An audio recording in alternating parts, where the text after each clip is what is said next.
भीमपुर गांव में चंदन अपने पिता और सौतेली माँ के साथ रहता था। चंदन की सौतेली माँ का व्यवहार अच्छा नहीं था। वो चंदन को हमेशा ताने मारती रहती थी। अरे ओ चंदन, उठ जा नालायक, मेरे सर में दर्द हो रहा है, मेडिकल जाकर मेरे लिए दवा लेकर आ। दोपहर तक सोता रहता है, काम का ना काज का, दुश्मन अनाज का। आप मुझे रोज रोज ताने मत दिया करो, अपने पिता का खाता हूँ, आपका नहीं। ओहो, बड़ा आया पिता वाला। तेरा पिता तो जैसे लाखों कमाता है ना, जो तू यहाँ इतना आराम करता है।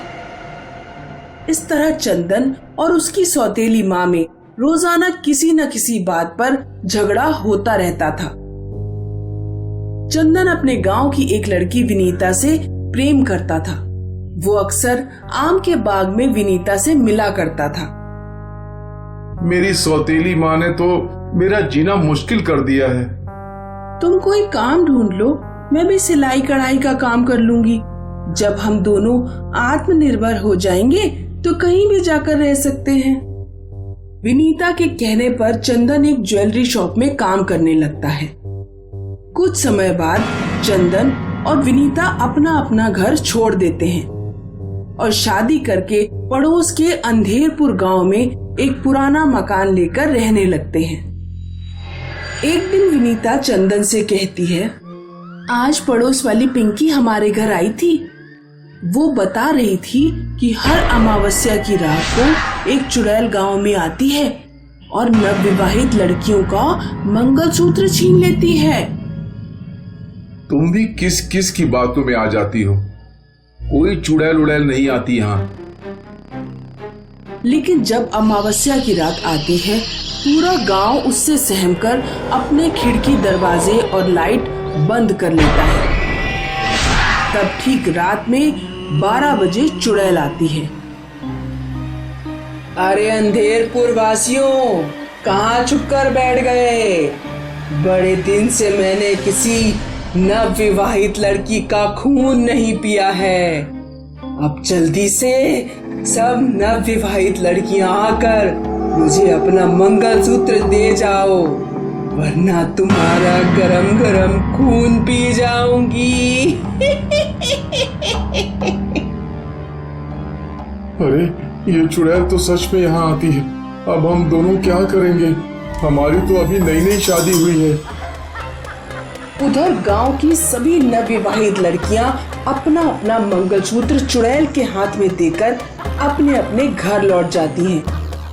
तभी पिंकी विनीता के घर आती है। अरे विनीता, तू भी अपना मंगलसूत्र दे दे, वरना चुड़ैल तुझे पकड़ कर ले जाएगी। नहीं, मैं अपना मंगलसूत्र किसी भी कीमत पर चुड़ैल को नहीं दूंगी। जिद मत करो विनीता, भगवान ना करे कि चुड़ैल तुम्हें कोई नुकसान पहुंचा दे। आप डरिए नहीं, जब चुड़ैल हमारे दरवाजे पर आएगी तब देखा जाएगा। ऐसे तो मैं उसे मंगलसूत्र नहीं देने वाली। उस रात को चुड़ैल गांव की बाकी लड़कियों का मंगलसूत्र लेकर लौट जाती है।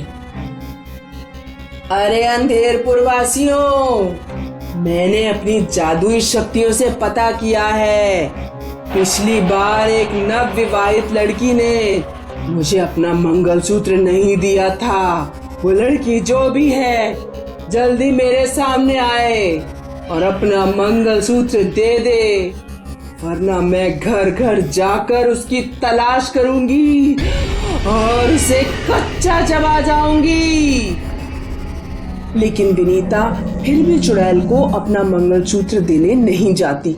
आखिरकार चुड़ैल विनीता के घर जाकर उसका दरवाजा खटखटाने लगती है। सुन लड़की, मैं इस गांव में पिछले 20 साल से आ रही हूँ। आज तक कभी मुझे किसी के दरवाजे पर जाने की जरूरत नहीं पड़ी। जल्दी बाहर आ और अपना मंगलसूत्र दे, नहीं तो तेरा और तेरे पति का खून पी जाऊंगी। मेरे चूल्हे में जलती हुई लकड़ी है, चली जा मेरे दरवाजे के सामने से, वरना आग से तुझे जलाकर राख कर दूंगी। तेरी इतनी हिम्मत? आज मेरी शक्तियां कम है, इसीलिए जा रही हूँ, लेकिन अगली अमावस को पूर्ण अंधकार होगा, तब मैं तेरे पास आऊंगी। उस दिन मैं सर्वशक्तिशाली होंगी।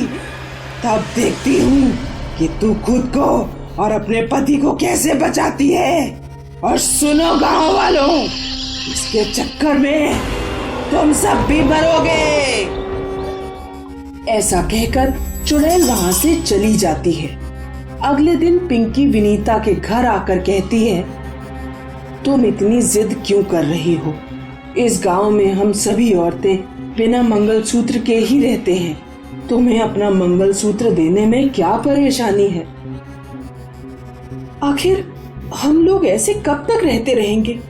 कभी न कभी तो इस चुड़ैल की समस्या का समाधान निकालना ही पड़ेगा। मैं एक जादूगरनी को जानती हूँ, उसी के पास चलते हैं, शायद वही इस समस्या का कुछ हल बता पाए। चंदन, विनीता और पिंकी तीनों मिलकर जादूगरनी के पास जाते हैं।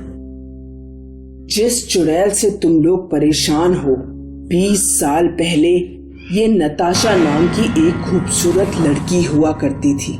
नताशा रवि नाम के लड़के से प्यार करती थी। नताशा और रवि ने शादी कर ली, लेकिन एक दिन गांव में बाढ़ आई और रवि की उसमें मृत्यु हो गई। नताशा के पास रवि की एकमात्र निशानी बची थी, रवि का दिया हुआ मंगलसूत्र। नताशा रवि की यादों के सहारे जिंदगी बिताने लगी, लेकिन अंधेरपुर गांव के सरपंच की नजर नताशा पर पड़ गई। सरपंच उस समय 40 साल का था और नताशा मात्र 18 साल की। सरपंच ने नताशा के सामने शादी का प्रस्ताव रखा, लेकिन नताशा ने मना कर दिया। सरपंच को गुस्सा आ गया और उसने नताशा का मंगलसूत्र तोड़ फोड़ कर फेंक दिया और फिर नताशा की हत्या कर दी। तब से वो गांव वालों को परेशान कर रही है। अगर सरपंच को सजा दिला दी जाए तो नताशा की आत्मा को मुक्ति मिल जाएगी और तुम लोग चुड़ैल की समस्या से मुक्त हो जाओगे। चंदन, पिंकी और विनीता पुलिस के पास जाते हैं और सरपंच के खिलाफ हत्या का मुकदमा दर्ज करते हैं। काफी दिन केस चलने के बाद सरपंच को फांसी की सजा हो जाती है। एक अमावस्या की रात को चुड़ैल गांव में आती है और वो विनीता को धन्यवाद देकर हमेशा के लिए गायब हो जाती है। दिल्ली की एक आम सोसाइटी में रहता था व्यास परिवार, जिसमें थी मम्मी अनीता और उनकी बेटी प्रिया। अरे प्रिया, तुम अपना टिफिन भूल गई। मम्मी रहने दो, अब मुझे लेट हो रहा है, मेरे फ्रेंड्स मेरा वेट कर रहे हैं, मैं कैंटीन में कुछ खा लूंगी। ओहो, ये आजकल के बच्चे भी ना। तभी उनकी पड़ोसी बाहर आई। बिल्कुल सही मिसेस व्यास, मेरा बेटा भी बिल्कुल ऐसा ही है। देखिए ना, सुबह से उसके लिए टिफिन तैयार कर रही थी और वो टिफिन छोड़कर चली गई। मैं समझती हूँ आप पर क्या बीत रही है, आजकल के बच्चे होते ही ऐसे हैं। अनीता और सुशीला रोज अपने अपने घरों से बातें किया करती थी। साल बीत गए पर इनका रूटीन नहीं बदला। इनके घर इतने नजदीक थे कि इन्हें गप्पे मारने के लिए घर से बाहर भी नहीं निकलना पड़ता था। लेकिन एक रात इस सोसाइटी में एक चोर आया। उसने देखा कि सब घरों की कोई न कोई लाइट चालू है। लगता है ये सब लोग अभी तक जगे हुए हैं, मुझे बाद में आना चाहिए। लेकिन तभी उसकी नजर अनीता के घर पर पड़ी। ये घर में शायद कोई नहीं है, इससे अच्छा मौका नहीं मिलेगा। चोर पाइप के सहारे ऊपर चढ़ने लगा। ऊपर चढ़कर उसने एक तार की मदद से खिड़की की कुंडी खोल दी। लेकिन जैसे ही वो अंदर गया तो उसकी आंखें फटी की फटी रह गईं। उसके सामने अनीता और प्रिया की लाश थी। चोर पसीना पसीना हो गया। उसे समझ नहीं आ रहा था कि वो क्या करे। चोर वापस पाइप के रास्ते उतरा और भागने लगा। वो सीधा पुलिस स्टेशन गया और वहां के इंस्पेक्टर को सब कुछ बता दिया। हो सकता है चोरी करते वक्त तुमने ही उन दोनों का खून किया हो। और अब बचने के लिए हमारे पास आए हो? नहीं सर, ऐसा कुछ नहीं है। वो लाशें देखकर मैं डर गया और सीधा यहाँ आ गया। मैं चोर हूँ सर, हत्यारा नहीं। इसको गिरफ्तार कर लो हवलदार। चोर को जेल में बंद करके इंस्पेक्टर और हवलदार अनीता के घर के लिए निकले। इंस्पेक्टर ने अपना पंचनामा शुरू कर दिया। अगले दिन इंस्पेक्टर फॉरेंसिक एक्सपर्ट से मिलने गए। सर, इन दोनों की मौत को 3 महीने हो गए। व्हाट? ये लोग 3 महीने से मरी हुई हैं और लाश से कोई बदबू भी नहीं आ रही? यही तो मुझे भी समझ में नहीं आ रहा है सर। अब तक तो लाश का डीकंपोज होना स्टार्ट हो जाना चाहिए था। और मरने की वजह? चाकू से। प्रिया को किसी और ने चाकू मारा है और अनीता ने अपने आप को। ऐसा भी तो हो सकता है कि अनीता ने प्रिया को मारने के बाद खुद को मार लिया। हाँ, इसके चांसेस बहुत ज्यादा हैं। ठीक है सर। यहाँ से निकलकर इंस्पेक्टर सुशीला के घर पहुंचे। सर, उन दोनों को किसने मारा? यही तो पता करना है। खैर ये बताइए, 3 महीने से आपका बगल वाला घर बंद है, तो आप लोगों को शक नहीं हुआ? नहीं सर, कल तक तो सब ठीक था। सब ठीक था? अभी कल ही तो मेरी बात मिसेस व्यास से हुई थी। व्हाट? ये कैसे पॉसिबल है? उन दोनों को मरे हुए 3 महीने हो गए। क्या? नहीं सर, आप चाहो तो किसी से पूछ लीजिए। वो दोनों कल तक जिंदा थी। कल मैंने प्रिया को भी देखा था। ये सुनकर इंस्पेक्टर के होश उड़ गए। उसे समझ नहीं आ रहा था कि ये कैसे हो सकता है। इंस्पेक्टर ने और लोगों से पूछा तो सबका यही कहना था कि वो माँ बेटी कल तक जिंदा थी। कुछ दिन बाद इंस्पेक्टर पुलिस स्टेशन में थे, तभी सुशीला वहां आई। सर, कुछ तो गड़बड़ है। क्यों? क्या हुआ? आज भी उस घर की लाइट्स ऑन रहती हैं। रोज अगरबत्ती की खुशबू आती है। ऐसा लगता है कि कोई वहां है, पर पता नहीं कौन।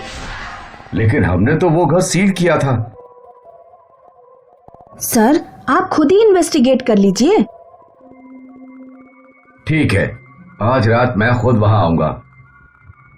सुशीला वहां से चली गई और इंस्पेक्टर असमंजस में फंस गया। उस रात इंस्पेक्टर और हवलदार अपनी जीप घर से कुछ दूरी पर लगाकर बैठे थे। सर, अब तक तो सब ठीक ही लग रहा है, और वैसे भी हमने घर सील किया है। कोई कैसे घर में जा सकता है? ये केस बहुत अजीब है। मर के 3 महीने हो गए और लोगों का कहना है कि वो लोग जिंदा थे। कुछ तो गड़बड़ है संजय, हमें पता लगाना ही पड़ेगा। ठीक है सर, आप चाहो तो सो जाओ, मेरी नजर है उस घर पर। नहीं संजय, इस केस ने मेरी नींद उड़ा दी है। मुझे कहां नींद आएगी? तो चलिए सर, आप और मैं फोन पे स्नेक एंड लैडर का गेम खेलते हैं। ये अच्छा आइडिया है। हम जगह भी रहेंगे और एंटरटेनमेंट भी हो जाएगा। इंस्पेक्टर और हवलदार फोन पे स्नेक और लैडर का गेम खेल ही रहे थे कि अचानक अनीता के घर की लाइट्स ऑन हुई। वो देखो संजय, लाइट्स ऑन कैसे हुई? दोनों जीप से बाहर आकर खड़े हो गए और तभी अनीता अपने घर से बाहर आई। ये देखकर इंस्पेक्टर और हवलदार दोनों चकरा गए। हवलदार वहीं बेहोश हो गया। संजय, संजय, उठो संजय। भूत, भूत, सर भूत है। इंस्पेक्टर ने हवलदार को जीप में बिठाया और खुद अनीता के घर की ओर चलने लगा। इंस्पेक्टर ने दरवाजे का ताला खोला और अंदर गया। अंदर जाते ही उसे जोर जोर से झगड़ने की आवाजें सुनाई दे रही थी। मैंने कहा ना प्रिया, वो लड़का तुम्हारे लिए ठीक नहीं है।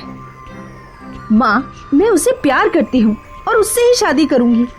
क्या इसी दिन के लिए तुम्हें पाल पोस के इतना बड़ा किया था? वो मुझे नहीं मालूम। उस लड़के की 3 शादियां हो चुकी हैं और 3 तलाक भी। अब तक उसे समझने वाली कोई मिली नहीं, इसीलिए। और माँ, हम दोनों एक दूसरे के लिए ही बने हैं। वो तुम्हारे साथ भी वैसा ही करेगा जैसा उसने अपनी पहली 3 बीवियों के साथ किया था। माँ, तुम उसे नहीं जानती और वैसे भी मैं उसके बच्चे की माँ बनने वाली हूँ। हे भगवान, ये तुमने क्या कर दिया? अब मैं दुनिया को क्या मुंह दिखाऊंगी? ये समाज मुझे बोलेगा बिन बाप की लड़की को मैं अच्छे संस्कार नहीं दे पाई। माँ, आपको अब भी समाज की पड़ी है, मेरी नहीं। मुझे तुम्हारी पड़ी है और तुम्हें इस समाज में ही रहना है, इसीलिए हम कल ही अबॉर्शन करवाएंगे। मैं अबॉर्शन नहीं करवाऊंगी। तुझे कराना पड़ेगा। नहीं करवाऊंगी। प्रिया, तुझे करना पड़ेगा, वरना क्या आप मुझे मार देंगी? हाँ।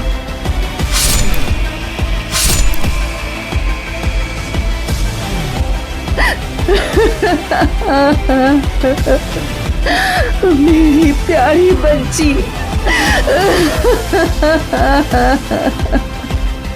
फिर अनीता ने खुद को भी चाकू मार लिया। ये सब इंस्पेक्टर ने अपनी आंखों से देखा और फिर इंस्पेक्टर बेहोश हो गया। अगली सुबह जब इंस्पेक्टर को होश आया तब उसे समझ नहीं आ रहा था कि उसके साथ क्या हुआ। उसे मर्डर कैसे और क्यों हुआ वो तो पता चल गया था, लेकिन वो फाइल में क्या लिखता कि अनीता और प्रिया के भूत ने उसे ये बताया। अब भी इस घर में अक्सर अनीता और प्रिया झगड़ती हैं। पड़ोसी डर के मारे रात में अपने घरों से बाहर नहीं निकलते और ये घर दिल्ली की हॉन्टेड जगहों में गिना जाता है।